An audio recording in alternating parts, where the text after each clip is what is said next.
は、こんにちは、フィリピン人の皆さん。あらたよ。日本語。O ha gozaimasu, ako si Jun, isang bagong mekaniko dito sa Hokkaido, Japan. Ngayong araw is hindi trabaho yung ibabahagi ko sa inyo, kundi yung pag-aaral ng Nihongo. Dito sa company namin, minsan is pioneering kami. Bali, dalawa lang kaming Pinoy or foreigner na nagtrabaho dito sa company nito.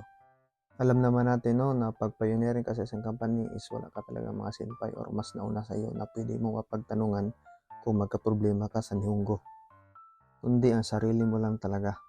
Kaya ang ginawa namin is nagsabi kami sa boss or sa opisina na pwede ba kami humingi ng kaunting oras para sa pag-aaral ng Nihongo. Kahit 30 minutes to 1 hour lang per day kung hindi man busy sa trabaho. At salamat naman sa Diyos at pumayag yung boss natin na bigyan tayo ng isang oras sa isang araw na mag-aaral ng Nihongo. No? Pag hindi busy yung trabaho. Depende sa partner mo kung papayag din.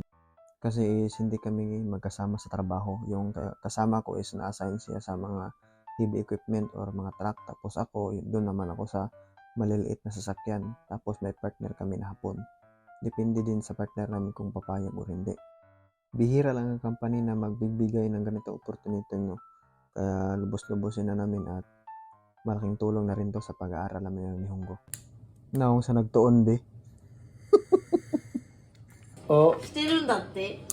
そうなんだよ。合ってる。そうなんだね。僕も何段なっていく。さすが。難しいわ、小森さん。あれは一番難しいやれ。 F1 か。F1? いや、N2。F1 はいらない。いいらないって。あそこでテレビをそれは見ているダメ。人はまだ山田さん。問題ない。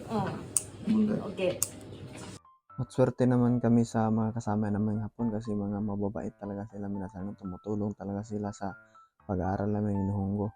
Kahit nahihirapan sila, pinipilit talaga nilang tumulong.